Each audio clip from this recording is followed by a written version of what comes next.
and I think you really speak flawless. I was just looking at your face, and your Hmm. expression and your words were such in balance that they were not off track. On, but despite that, like the thing is that you're here now, and you can share your story with people, and I'm sure you're going to inspire people a lot. Right. So where With are you from? I'm from Rajasthan. What about you? All right.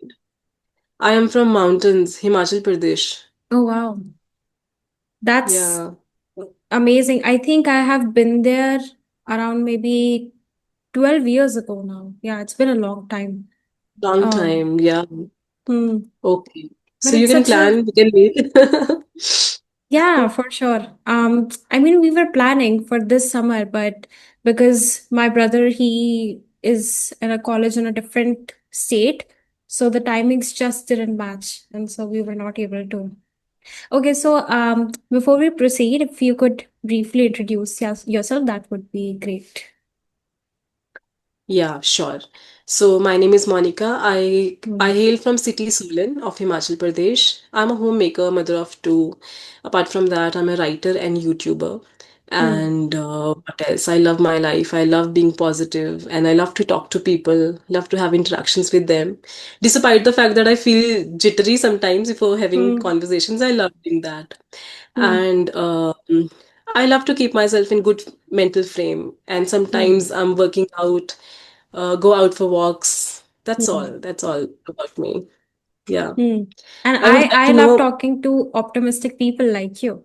So yeah, that's great. Yeah, sorry for interrupting. Please go ahead. Yes, I was asking you to introduce yourself a bit. Yeah, for sure.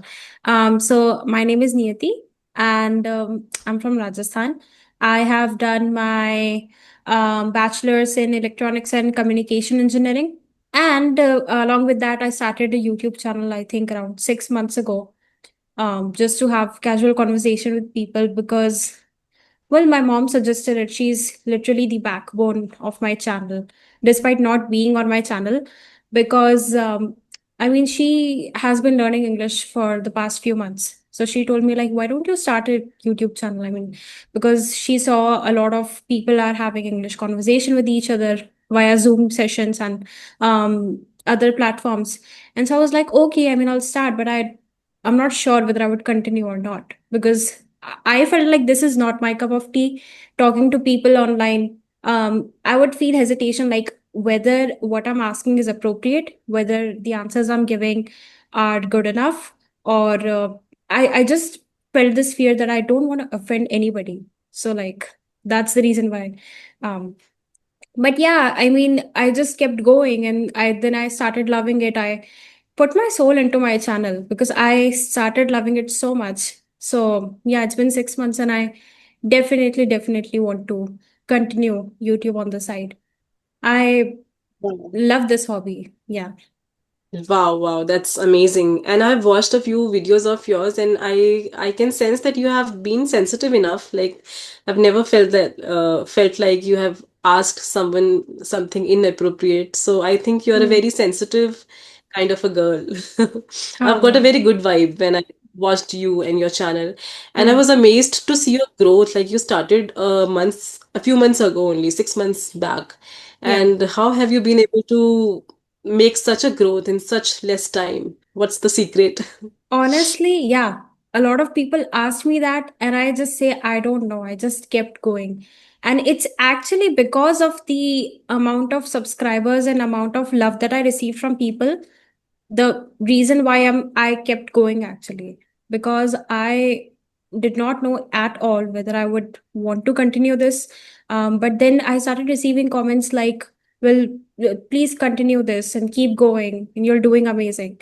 So these kind of small compliments made me feel like somewhere, I mean, even if just I'm impacting like 1% of their lives in a positive way, then it's worth it. So that's why I felt like, you know, let's just continue this journey and let's see what happens. Yeah. Maybe it is something that resonates with your heart, like Hmm. stuff from that comes from your heart. And many children these days, many youngsters are Hmm. not doing that. They are somewhere functioning from a place of pressure. pressure of Hmm. parents, pressure of peers. So maybe that is the reason they can connect to you. I Hmm. feel so. Yeah, could be Okay. so on. Um, so did you study in vernacular medium? Yes, yes. I studied in Hindi medium and Okay. Punjabi medium. That's very impressive because you are really fluent. Like you are definitely an advanced speaker. Um, when it if I compare to the usual conversations that I have, and even with myself, if I compare with myself as well, how did you do that? Then that's amazing. I would really love to know your journey because that's very very impressive. Thank you so much. But still, as I just mentioned, that I'm fearful. And whenever someone says that you're speaking fluent, I take this as a pressure because then Oh, I think, okay, I will not have that space to make mistakes. So yeah. whenever, and this is what I did earlier, like if I talk about myself, my older version, my younger version, I Hmm. was really fearful of this judgment from people. What would they think of me? And this is what stops us, and it also stopped me for not 1 year or 2 year, but for a decade, I would say. So I Hmm. remember I started learning this language at a very early stage when I passed away from the college, but Hmm. passed out of the college. But then I never tried to speak the language because I was fearful and I was very hesitant. I had a number of insecurities and I never knew how to deal with them. I was in depression for a very long period of time, and Hmm. nobody knows about it, right? Because your parents sometimes are not aware what our children are going through, and Yeah. that was me. My life, I had no clue where my life is flowing. So I Hmm. figured it out all by myself. I worked on Hmm. my self-esteem issues. I worked on my depression too. So I analyzed a lot. I reflected Hmm. inside. It helped me to come out of that state. And eventually I kept learning this language. Everything I started from the scratch, the words, the sentence structure, everything. Like we study in from we study as a subject. So I did Hmm. train myself, but I think as recent as 2 years, I made my mind to speak the language. After years of that, behind the scenes training, I Hmm. started actually speaking up. But again, it was sporadic. I was not doing it consistently. I Hmm. was doing it and I would take a break. So that was how I actually did it. But my channel helped me push myself when I Hmm. started having interactions with people, and those people were really professional people. Someone Yeah. like they were makeup artists, photographers, Hmm. social workers. So they were biggies in terms of their personalities. So I Hmm. learned a lot from there. My hesitation went off, and Hmm. eventually I became better and better and better. And I also counseled myself a lot. Like I earlier I would be very ashamed of the fact that I came from this particular background. My school Hmm. was not good enough, my college was not that level, so I had a lot of shame related issues. But then Hmm. I became okay with them. I started accepting myself the way I was, and it made me feel very light. Hmm. And I observed that people don't really make fun of you. It's you who demean you all the time, you demean yourself all the time. Yeah. That changed my game, and I could upskill myself. Hmm. No, exactly. Because I also remember when I started my YouTube channel and I uploaded my first ever conversation, I was like, I just hope I don't receive any negative comments because I would not be able to take them well. I always would get so scared. Like, what if somebody comments on the way I look? What if somebody comments on the way I speak? What if my English is not good enough for them? But people are genuinely so sweet in the comments. You also must have noticed for your channel that people, Yeah, 90%, 95% of them are really, really good. It's just the 1% of people that they have nothing against you personally. It's just something that's going on in their life and they just try to project their insecurities on other people. That's something that I've learned over the past few months. Because earlier I used to take this personally, like if they are some saying something about me, it's definitely me. Like I am the problem. But then I talked through this. I talked about this with my mom, and she was like it's genuinely nothing personal. I mean, look at the positive comments. Obviously, you're doing good. yeah, It's just those yeah, people right. that are like not happy in their own lives. and they just need a platform to take out their frustration. So she was like, just Yeah. simply block these comments and move on. So that's what I do now. I'm like, a negative comment, okay, delete. That's like as simple as Yeah. that. It doesn't get through me now. So that's the thing. Okay. Hmm. Wonderful. So, have you been as good as in your English as you are now? Like Um, you were good even in your childhood or when you were growing up in the language?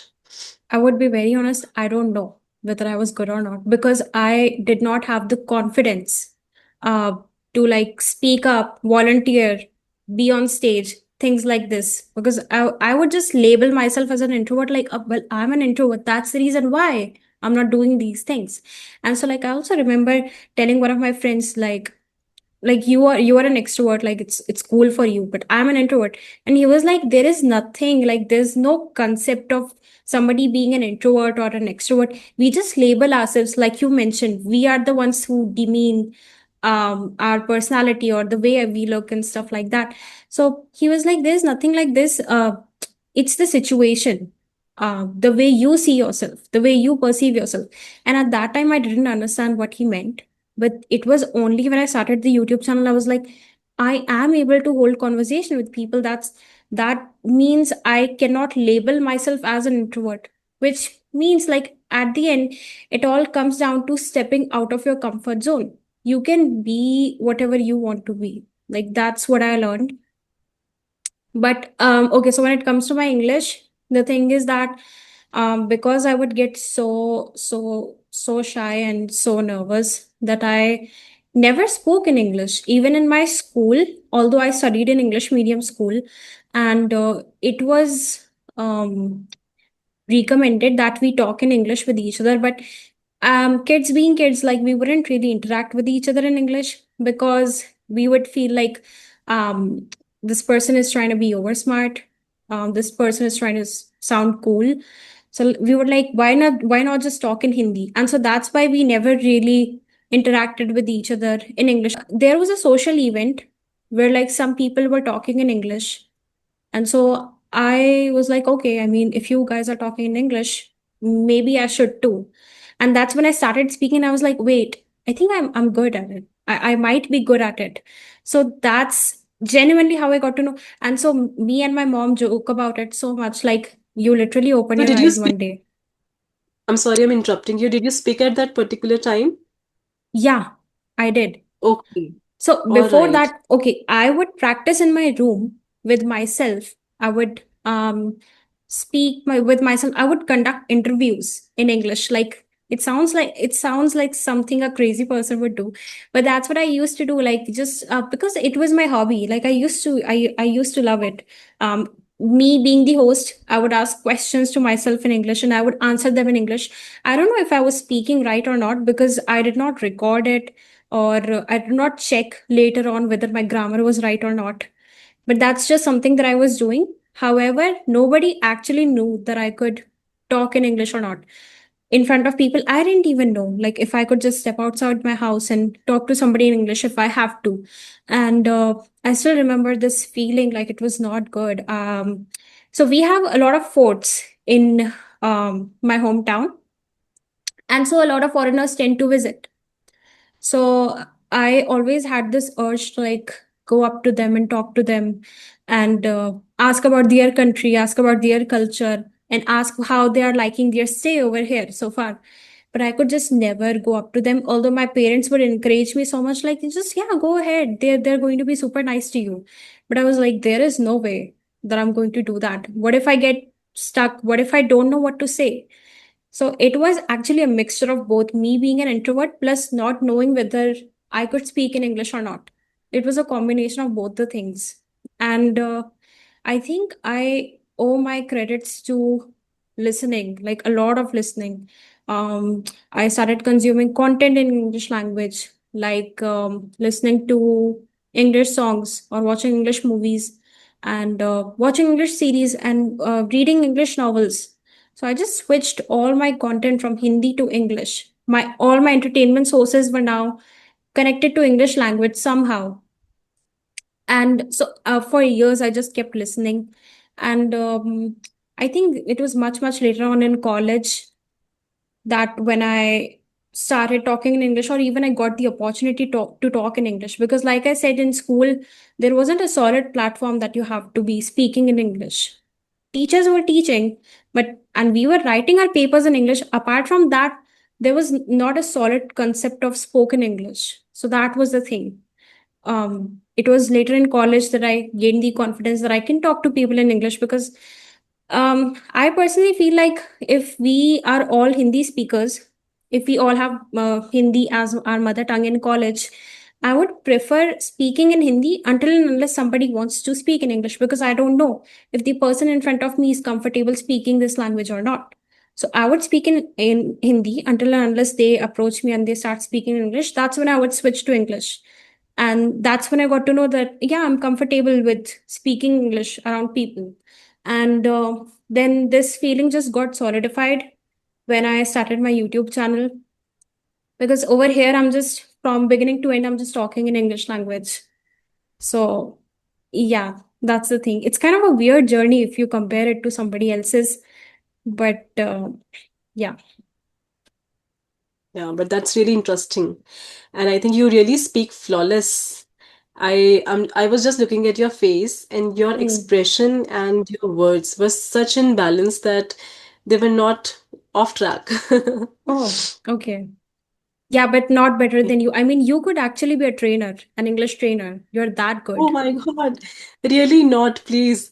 I am just learning and improving, but there are many areas which I only know that these are the Hmm. specific areas I need to work on, and I Okay. still fumble there. I need my time to think before speaking, and sometimes I go Hmm. back and check the particular sentence structure, and I do that stuff even Hmm. now. So really, I still need to walk a long journey. I really believe in that. Hmm. No, but that's such a strong quality of you, that you know the areas that you lack in, and you know how to work upon them. That those are basically the qualities of a trainer. Honestly saying, like, you could become one right now if you want to. I mean, I think there are various platforms where you can apply, or you can just be a freelancer. A lot of people give classes online through YouTube as well. So you can decide. Or if you want to work on your English, if you feel like you want to, although I did not feel like that at all at any point when you were talking in English, but if you personally feel like you need to work upon something before you get into this, I think you can. Okay, I'm going to take your feedback and your advice both seriously. Okay. I will reflect on that. Sometimes Hmm. any advice can change your life, so I will Hmm. definitely ponder on it. Hmm. Yeah. So did you learn Okay. grammar, or like did you just strictly stick to literature and other things? No, when I started, I remember I was in school only that time. Hmm. I must be in 10th or ninth standard. That Hmm. time I got this grammar book and I started reading it. And I was actually Hmm. hoping that it is going to help me. But it Hmm. helped me understand the concept. But again, nothing could really help me until like just you said, until I watched Hmm. a lot of videos. So I also adapted to the same technique, to Hmm. this listening thing, and it my whatever I have gained today is Hmm. largely the outcome of my listening habit.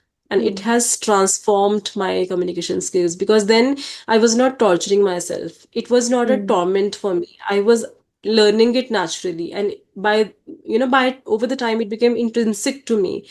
So Hmm. I started enjoying the process, and I listened a video many a times. I would dissect the video word Hmm. by word, word by word, then would rewatch it. So I actually stick to the video till I get every bit of it. So, and Okay. apart from that, I would watch TEDx talks. Hmm. There would be a number of videos that I had watched, and I forgot my point. So yes, it helped me a lot. So it wasn't Hmm. like I really went through grammar thoroughly, never. But yes, actually stuck to the listening part painstakingly. So it helped Hmm. me. Okay, but this is the first time I'm hearing somebody say that, like, they had to dissect the video. They did everything, like everything, all the possible outcomes that you could get through the video. You grasped all of them.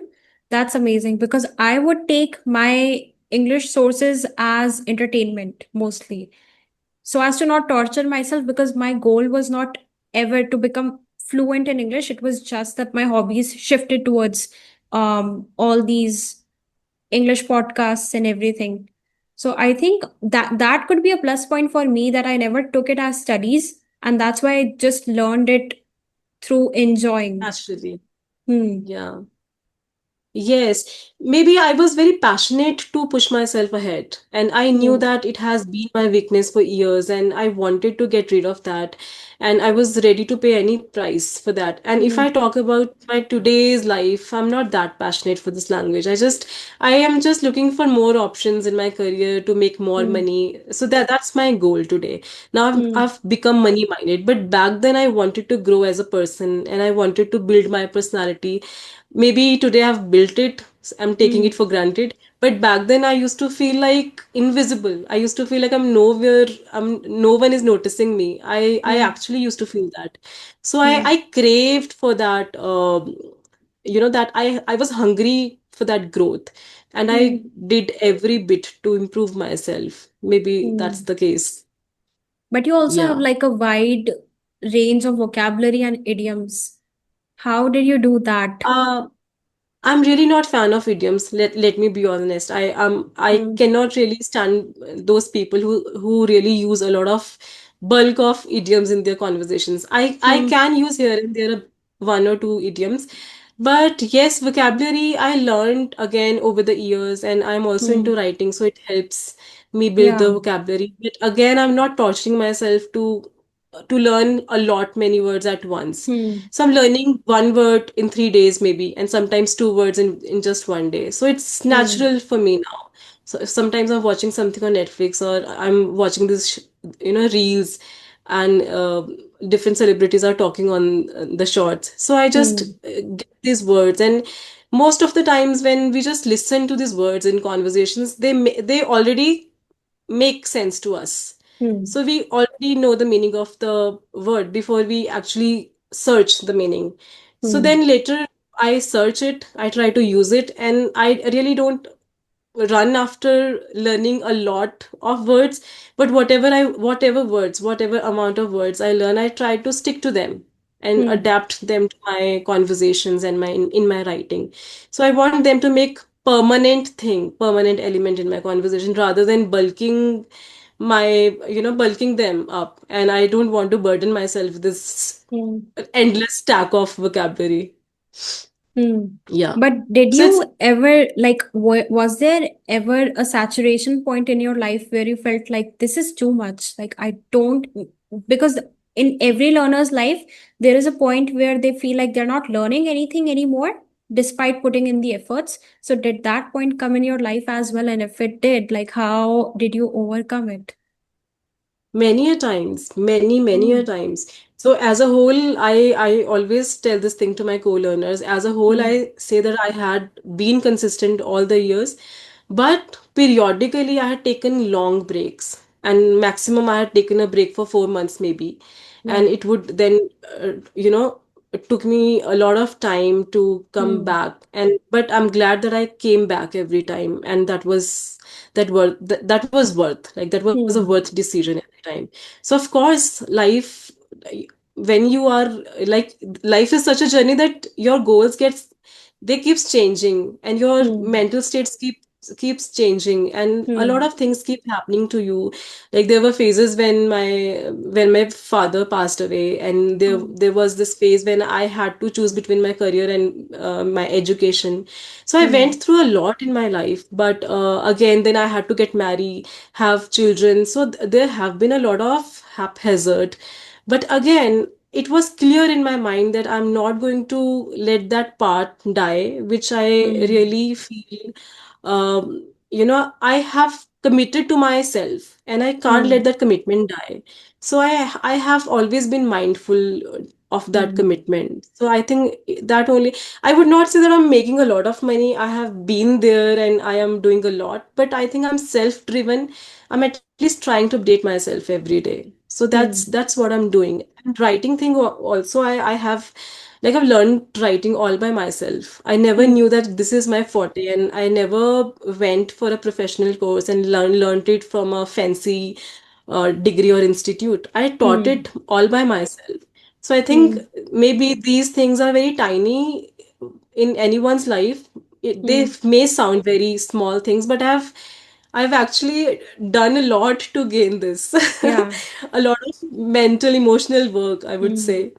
So now, as and when I'm able to have them tangibly in my life, Hmm. I'm not only grateful, but I also am very proud of myself that Yeah. I have been able to remap my life. I Hmm. studied computer applications in the past, but then I steered to literature, and then I Hmm. took every effort to make a constant part of my life. So I Hmm. think I'm content with whatever life I'm living right now. Hmm. Yeah, well, I'm proud of you too, and audience are going to be proud of you. You are one strong person, so hats off to you for that. And I'm so glad that you stayed consistent despite all the hurdles that you had to face in life. Because from what you told me, I feel like it's not just the English, but you were also juggling a lot with choosing the career, education, Yeah. and balancing your marriage, your kids. So a lot was going on, but despite that, like, the thing is that you're here now, and you can share your story with people, and I am sure you're going to inspire people a lot, because I know that, I mean, everybody has a backstory, everybody has something that they're going through, but at the end of the day, rising from all the problems and just going through it, being consistent, upgrading yourself, that's what makes you stronger. Because you must have heard of this quote, what doesn't kill you makes you stronger. Like, you haven't heard of it? What doesn't kill you makes you I'm stronger. sorry. I'm sorry, please come again. What doesn't kill you makes you stronger. Yeah, right. I have heard Hmm. it. Yes, yes, yes. Yeah. Yes, right. That's true. What doesn't kill us is it makes us stronger. That's really true. Hmm. And I think we should not give up on things which hurt us. They Hmm. hurt us to a limit, then you stop being hurt and you go beyond them, and that's what Hmm. I did in my life. I was Hmm. fearful of many things. Like when I was growing up, I didn't know, but there were a lot of issues with me, like related to Okay. my self-esteem, and I could Hmm. not understand what kind of career path should I choose. And Hmm. that time it was a big problem for me, and I could not, I came from a very humble background. And I could not make this thing understand to my parents or anyone in Hmm. my family. So it was a big challenge for me. But I think Yeah. every time a hurdle was there, an obstacle was there, I tried to understand it, and I Hmm. did my best to get over it. Hmm. And yeah, maybe it helped me because I eventually I could find a project where I'm writing, and the person whom am writing for, she liked my writing. And it Hmm. surprised me also because I wanted to be a writer. I knew that, like, I was good at poetry. I knew that I had Hmm. gained that appreciation from people around, but I never knew that I could do it professionally as well. So Hmm. this is my first project, and I have got that praise from her, and she has been such kind person to me because she has Hmm. given me this opportunity. So I keep telling this thing to her that like maybe it's not easy to give work to a newcomer, but she Yeah. did put that belief in me. So yes, I think you whatever quote you just quoted, it Hmm. it it what we say, hit the nail on the head. So you Hmm. hit the nail on the head. Yeah, Hmm. So, right. just to clarify, like, you write biographies for people that approach you. Is that the thing? Uh, No, I can't disclose much about the project, but Okay. her family, it's about her family background. Okay. So I can write both fiction and non-fiction. It's my wish Hmm. entirely what kind of project I want to opt. But I am really looking to, where I can widen my creativity and I can Hmm. experiment with it and I can play around with emotional pretense. Like for Hmm. a writer, it's a pretense because the writer is not actually have experienced it. Yeah. So I am looking for those things, and but I have tried my hands on poetry. I've Hmm. in fact created a channel where I uploaded some of my pieces, right, poetry Hmm. pieces, and I loved doing it. Like there's a poet, there's Hmm. this poetess version inside me, and I love doing that. And I'm really looking Hmm. forward to expand this particular horizon of my Hmm. personality. Let's see what comes my way.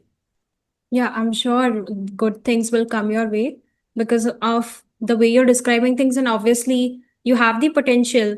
I mean, the first project you did, she was super happy with how things went, which is the evidence that you can do it. And I hope you get the best possible projects out there.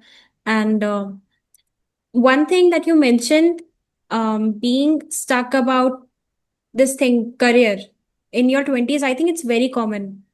Me, a lot of my friends also went through this. So, but it's a feeling that I cannot describe, but you understand how it is, because it's like, should I go into this, should I go into that, what if this doesn't work out? And working through your interests as well as something that gives you stable income, that's very difficult. So choosing something that gives you both the things, that's what makes people step back again, and they're like, I need to just step into something that would make me financially stable. And a lot of people move out from their interests, and then a couple of years later they are like, what am I doing, like what's going on, this is not the person that I am. So I am so happy for you that you found something that you are good at, something that pays you well, something that you're interested in doing, basically. So yeah, I mean, I'm sure you'll be able to achieve the goals that you want to. Thank you so much, Niyati. You have understood me so well. Like it's our first conversation, but I think Hmm. I have been able to connect to you, and you Hmm. got every bit of what I just said, and you got it so well. Because Hmm. I like, I can sense that you're very young. I am 33 right now, and you must be Hmm. younger than me. But still, then, despite this fact, you could understand me really well. So Hmm. these intricate layers, sometimes I feel like I am not able to connect to many people, and many people Hmm. don't understand you, Yeah. whatever you are. But I think Hmm. you have. I'm Hmm. grateful to have such a great conversation with you. Yeah, it Yeah, right, was right. really amazing connecting with you. I think we connected not just over here, but like we connected on some level. I felt that too. And yeah, I mean, it was awesome, and I would love to have more connections with you, like more sessions with you in future as well. Thank you so much, Niyati. Thanks for having me. In fact, I was really surprised to see a girl who is so mature. Like you are so young, but you are so mature at the same time. So thank you so much for having me, and I'm really taking away a lot of things from you. Mm. Thank you so much. Thank you so much, and have a great day ahead. Yeah, yeah. And Same to hope you. hope you get well soon. Like I can sense you have some cold. So yeah. Thank you so much, dear. Okay. Bye Bye. bye. Bye.